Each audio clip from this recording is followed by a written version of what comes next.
Hello students, good morning and स्वागत है आप सभी का एक बार फिर से श्री लाइव की एक बिल्कुल नई वीडियो में। तो आज की वीडियो में हम हमारा नेक्स्ट चैप्टर हम शुरू करने वाले हैं और बहुत ही इंटरेस्टिंग सा टॉपिक होने वाला है। लिटिल सा इंट्रोडक्शन है, बात करेंगे इसके कुछ बेसिस के बारे में। ये चीज़ होती क्या है, कुछ ऐसी नई नई बातें जानेंगे जो शायद आपने उससे पहले नहीं सुनी होंगी। पढ़ा काफ़ी कुछ होगा, लेकिन ये टॉपिक ऐसा है कि इसके बारे में जितनी ज़्यादा बात की जाए उतनी कम पड़ती है। एक्चुअली में फिजिक्स अपने आप में बहुत अच्छा सब्जेक्ट है, but this one is the most considerable topic of physics और एग्जाम पॉइंट ऑफ व्यू से भी काफ़ी अच्छी इंपॉर्टेंस रखता है अपनी। और जो लिटरल डेफिनेशंस होती हैं वो बहुत कॉमन सी आती हैं यहाँ से, और 1 से लेके 2 नंबर तक के क्वेश्चन आपको इसमें मिल जाते हैं। बड़े क्वेश्चन भी हैं जो हम इसी वीडियो के आगे जो नेक्स्ट लेक्चर्स होंगे उनमें हम बात करेंगे। So without wasting any time हम बात करते हैं अपने टॉपिक के बारे में। जो आज का टॉपिक है हमारा, उसमें हम बात करने वाले हैं इलेक्ट्रिक पोटेंशियल के बारे में। वैसे अभी तक हम जो सारी चीज़ें पढ़ते आ रहे हैं वो सारी इलेक्ट्रोस्टैटिक्स का पार्ट है, तो हम ये कंसीडर कर सकते हैं कि जो इलेक्ट्रिक पोटेंशियल लिखा हुआ है ये खुद भी एक टर्म है इलेक्ट्रोस्टैटिक पोटेंशियल की। ओके, सो अगर मैं कहीं किसी जगह पे अगर मैं इलेक्ट्रोस्टैटिक पोटेंशियल वर्ड अगर यूज़ करता हूँ तो मेरे ख्याल से आप परेशान नहीं होंगे। सबसे पहले बात समझते हैं पोटेंशियल के बारे में। अब ये क्या होता है? देखिए, जाहिर सी बात है, दुनिया की कोई भी चीज़ अगर वो रुकी हुई है, इन स्टेट पोजीशन है, रुकी हुई है, जैसे यहाँ पे मैं बात करता हूँ थोड़ा इलेक्ट्रोस्टैटिक्स के बारे में, क्योंकि शुरू से हमारी जो लेक्चर सीरीज चल रही है वो इलेक्ट्रोस्टैटिक्स की चल रही है। ठीक है, यहाँ पे मैं बात करता हूँ, जैसे सबसे पहले एक टर्म आती है हमारे पास में, that is the electrostatic potential energy. अब ये क्या टर्म होती है? What is the electrostatic potential energy? देखिए, यहीं से ही बन के हमारा इलेक्ट्रोस्टैटिक पोटेंशियल निकलेगा यहाँ से। इसी से हम इसका मैथमेटिकल एक्सप्रेशन है वो सारी चीजें इस वीडियो में बात करेंगे। इलेक्ट्रोस्टैटिक मतलब क्या हो रहा है कि चार्ज है वो रुका हुआ है, ठीक है, कोई मूवमेंट नहीं है, और उस केस में उसकी जो पोटेंशियल एनर्जी होगी, आपको पता है कि पोटेंशियल एनर्जी कैसे एग्जिस्ट करती है। मैं थोड़ा सा यहाँ पे रिमाइंड करवा देता हूँ आपको कि पोटेंशियल एनर्जी किसी भी सिस्टम में या किसी भी ऑब्जेक्ट में अगर होती है तो किसकी वजह से होती है? उसकी पोजीशन की वजह से होती है, या तो उसकी पोजीशन या फिर उसकी स्टेट। वैसे स्टेट तो पहले से कांस्टेंट है, स्टेट का मतलब है कि वो रुका हुआ ही है, तो स्टेट को तो हम ज्यादा कंसीडर नहीं करते, हम कंसीडर करते हैं उसकी पोजीशन। ठीक है, यानी किसी भी ऑब्जेक्ट में या किसी भी सिस्टम में उसकी पोजीशन की वजह से जो एनर्जी होती है या फिर जो पोजीशन की वजह से काम करने की क्षमता होती है उसे हम क्या कहते हैं? पोटेंशियल एनर्जी कहते हैं। एग्जाम्पल कैसे समझेंगे? जैसे मान लीजिए आप जब ऊपर देखते हैं छत की तरफ, तो ऊपर फैन लटका हुआ होता है जैसे, ठीक है, अगर वो वहां से टूटता है तो उस टाइम में नीचे गिर के उसमें थोड़ा सा डेमोन्स्ट्रेशन करने की या नुकसान करने की क्षमता क्या होती है? ज्यादा होती है। तो उस केस में काम हो रहा है क्योंकि डिस्प्लेसमेंट हो रही है। हमने क्या पढ़ा था? Work is equals to force into displacement. Okay, तो अगर डिस्प्लेसमेंट हो रही है तो मतलब क्या है कि काम हो रहा है, वहां पे वर्क हो रहा है। ओके, तो इसका मतलब पोटेंशियल एनर्जी किसी भी सिस्टम में क्यों होगी? उसकी पोजीशन की वजह से होगी। उसी तरीके से अगर कोई चार्ज है तो चार्ज में पोटेंशियल एनर्जी क्यों होगी? उसके रुके होने की वजह से होगी। ठीक है, समझ रहे हैं? उसकी कैरेक्टरिस्टिक्स नेचर की वजह से होगी। ये सारी बातें यहाँ पे होंगी। तो पोटेंशियल एनर्जी में से अगर मैं किसको हटा दूं, अगर मैं पोटेंशियल एनर्जी में से एनर्जी को हटा दूं, समझिएगा, यानी ये जो टर्म थी हमारे पास में पोटेंशियल एनर्जी, अगर इसमें से एनर्जी को हटा दें तो क्या बचने वाला है? यहां पे क्या बचने वाला है? फिर पोटेंशियल बचने वाला है, सिर्फ पोटेंशियल बचने वाला है। पोटेंशियल कैसे बचा? अब यहां से देखिए समझते हैं। पोटेंशियल एनर्जी को अगर मैं सिंबलाइज करता हूं यू से, नेचुरली यू से ही सिंबलाइज करते हैं इसको, और पोटेंशियल को हम सिंबलाइज करते हैं वी के साथ में। ठीक है, तो इनके बीच में वी और यू के बीच में एक रिलेशन होता है, बहुत ही कॉमन सा मैथमेटिक रिलेशन है, that is V is equals to U upon Q.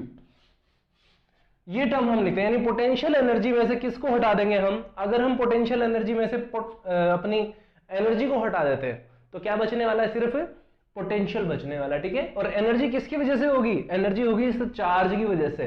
Charge का जितना ज्यादा अमाउंट होगा एनर्जी उतनी ही ज्यादा होगी, यानी पोटेंशियल एनर्जी में से एनर्जी को हटा देते हैं तो क्या बचेगा? सिर्फ पोटेंशियल बचेगा। ठीक है, दूसरा, पोटेंशियल की एक लिटरल डेफिनेशन ये भी हो सकती है कि किसी भी इलेक्ट्रिक चार्ज में, ठीक है, उसके चार्ज की वजह से, जितना उसका चार्ज है उस चार्ज की वजह से जो फील्ड को डिस्टर्ब करने की कैपेसिटी होती है या कैपेबिलिटी होती है सिस्टम को डिस्टर्ब करने की, पहले से कोई इलेक्ट्रोस्टैटिक सिस्टम है उसको डिस्टर्ब करने की जो कैपेबिलिटी होती है वो क्या होती है? पोटेंशियल होती है। Okay, so this is a verbal definition. Okay, so potential को क्या लिख सकते हैं? V is equals to U by Q. इस एक्सप्रेशन को हम यूज करने वाले हैं हमारे फर्दर डिस्कशन में। ठीक है, ये बात आ गई।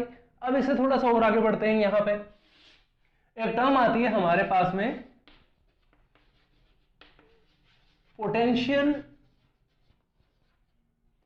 डिफरेंस, यानी कि पोटेंशियल में फर्क क्या होता है। ठीक है, तो पोटेंशियल डिफरेंस को नॉर्मली आप ऐसे लिखते हो कि किसी एक पर्टिकुलर सिस्टम के लिए, जैसे कि मान लेते किसी एक पोजीशन के ऊपर अगर पॉइंट क्या है v डैश है और दूसरे पॉइंट के ऊपर पोटेंशियल क्या है v है, तो इस केस में अगर एक सिस्टम के पोटेंशियल में से दूसरे सिस्टम के पोटेंशियल को माइनस कर देते हैं, सब्सट्रैक्ट कर देते हैं, तो उस केस में हमारे पास क्या आ जाता है, पोटेंशियल डिफरेंस आ जाता है। ठीक है, तो ये नॉर्मल सी डेफिनेशन होगी, लेकिन इसकी जो रियल डेफिनेशन है कि पोटेंशियल डिफरेंस को आपने ये तो बता दिया कि v डैश माइनस वी कर दिया या फिर v माइनस वी डैश कर दिया, लेकिन ये इतनी इजी डेफिनेशन नहीं है, इसमें थोड़े से कॉम्प्लिकेशंस भी हैं। पोटेंशियल डिफरेंस क्या होता है, एक्चुअल में पोटेंशियल डिफरेंस एक तरह का वर्क होता है, काम होता है। Potential difference is a work. कैसा वर्क होता है पोटेंशियल डिफरेंस? पोटेंशियल डिफरेंस ऐसा वर्क होता है कि किसी एक पॉइंट से, जैसे मान लेते हैं हमारे पास में यहाँ कोई पॉइंट ए है, तो किसी एक पॉइंट से कोई पहले से सर्टेन पॉइंट है बना हुआ है, ठीक है, उस पॉइंट से लेके किसी दूसरे पॉइंट तक कोई पॉइंट है बी, हम इन दोनों के बीच के डिस्टेंस की बात नहीं करेंगे। अगर इस पॉइंट के ऊपर कोई चार्ज है हमारे पास में क्यू, ये प्लस भी हो सकता है माइनस भी हो सकता है, अगर इस चार्ज को इस पॉइंट ए से लेके पॉइंट बी तक लेके जाया जाए, ए से लेके बी तक लेके जाया जाए, तो इस केस में कोई ना कोई वर्क तो करना ही पड़ेगा। Some work has to be done. इस काम में कोई ना कोई काम तो करना पड़ेगा, पॉइंट ए से पॉइंट बी तक जाओगे तो काम करना पड़ेगा। सो इस केस में क्या होता है कि ये जो काम होता है, ये जो टोटल वर्क डन होता है, ये किसके बराबर होता है, this work done is equals to the potential difference. ये पूरा का पूरा वर्क डन किसके बराबर होता है, पोटेंशियल डिफरेंस के बराबर होता है। अगर मैं मान लेता हूं कि यहाँ पे पोटेंशियल VA है और यहाँ पे पोटेंशियल VB है, देन जो पोटेंशियल डिफरेंस होगा, जिसको VD से ऐसे सिंबलाइज करते हैं, that will be equals to the VB minus VA। ये वैल्यू आती है। और पोटेंशियल की यूनिट जो रहेगी हमेशा, पोटेंशियल की यूनिट किसमें होती है, वोल्ट में होती है। ठीक है, ये सारी चीजें हम इसी वीडियो के सेकंड सेक्शन में ये सारी चीजें बात करेंगे। ये जो मैथमेटिकल एक्सप्रेशन है ये कहाँ से आए और ये मैथमेटिकल एक्सप्रेशंस कहाँ तक जाते हैं, क्या क्या इनके ओवर बेसिस हैं और कितना कुछ हम जान सकते हैं पोटेंशियल के बारे में। ठीक है, तो यहां तक इसको कंटिन्यू करते हैं। अब इससे आगे चलते हैं इसके सेकंड पार्ट में। ओके, तो इसी वीडियो के सेकंड पार्ट में हम बात कर रहे हैं पोटेंशियल डिफरेंस की। हम यहाँ पे निकालेंगे इसका मैथमेटिकल एक्सप्रेशन, और जो बातें हमने पिछली वीडियो में की थी उन्हीं को थोड़ा सा और आगे बढ़ाते हैं यहाँ पे।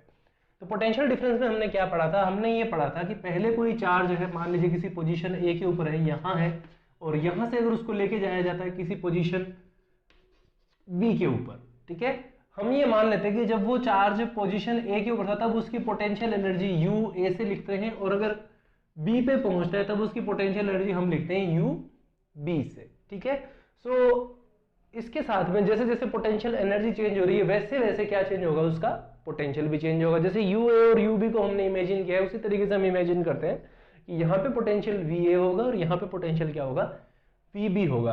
तो पोटेंशियल डिफरेंस को हम कैसे लिखेंगे, हम लिखेंगे V B minus V A, यानी कि फाइनल पोटेंशियल, उसके माइनस में क्या होगा, इनिशियल पोटेंशियल। ठीक है, फाइनल पोजीशन के ऊपर जो पोटेंशियल है वो उसमें से माइनस करेंगे जो इनिशियल पोजीशन पर पोटेंशियल है। ठीक है, हमने ये लिखा था कि जो पोटेंशियल है वो बराबर होता है कि पोटेंशियल एनर्जी में से अगर हम किसको डिवाइड कर दें, एनर्जी को हटा दें, यानी कि पोटेंशियल को डिवाइड कर दें चार्ज से। ठीक है, सो इन दैट केस जो वैल्यू आएगी किसके बराबर आ जाएगी, पोटेंशियल एनर्जी के बराबर, सॉरी पोटेंशियल के बराबर आ जाएगी।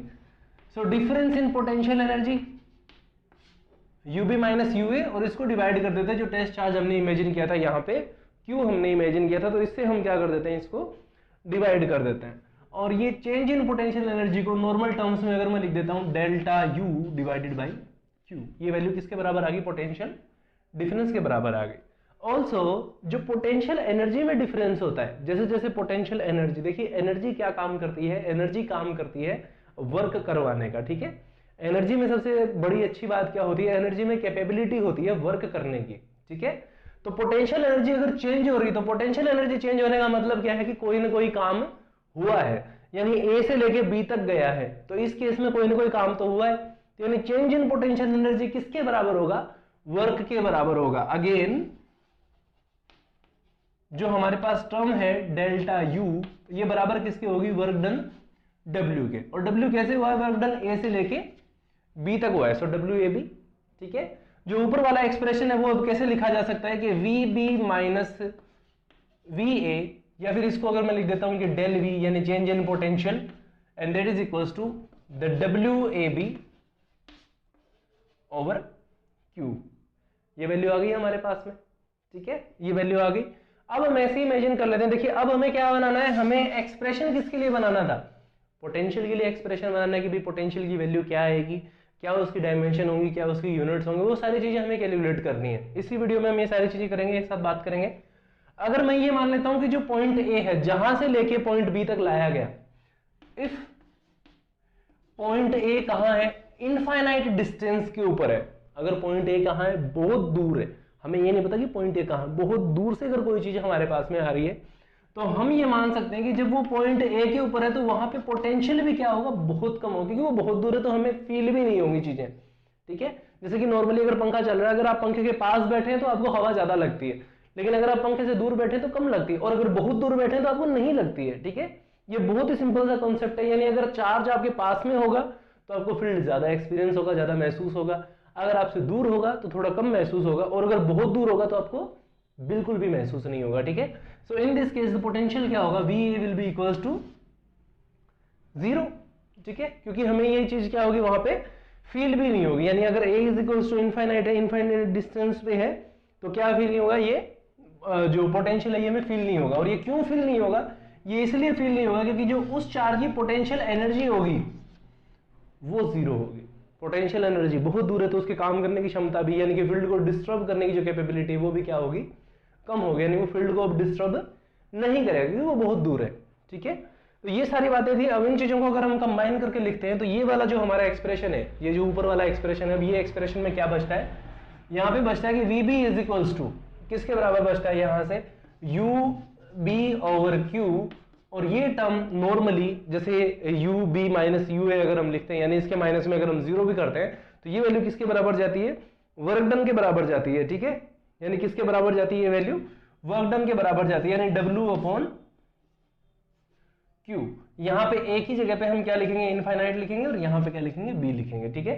अब नॉर्मल एक्सप्रेशन में, नॉर्मल टर्म्स में VB को अगर मैं V लिख दूं और UB को अगर मैं U लिख दूं, यानी सिस्टम के टोटल पोटेंशियल एनर्जी, तो एक एक्सप्रेशन हमारे पास में ये आ गया, जो कि हमने बिल्कुल शुरुआत में बात की थी कि जो पोटेंशियल है वो बराबर होता है पोटेंशियल एनर्जी को डिवाइड कर देते हैं चार्ज Q से। तो ये एक्सप्रेशन कहाँ से आई, चीज समझ आई, बहुत ही सिंपल सा सीधा सा एक्सप्रेशन है, V is equals to U by Q। Similarly जो W इनफाइनाइट B है उसको भी किसकी टर्म में लिख सकते हैं, अगर हम जनरलाइज टर्म में लिखते हैं तो यहाँ से V will be equals to क्या होगा, W बाई Q होगा, यानी टोटल वर्क डन जो काम हुआ है अगर उसको हम डिवाइड कर देते हैं चार्ज Q से, तो वैल्यू किसके बराबर आ जाएगी, पोटेंशियल के बराबर आ जाएगी। वर्क डन की जो यूनिट होती है वो होती है हमारे पास में जूल, और जो चार्ज है उसकी यूनिट हमारे पास में क्या होती है, कोलाम्ब होती है, ठीक है।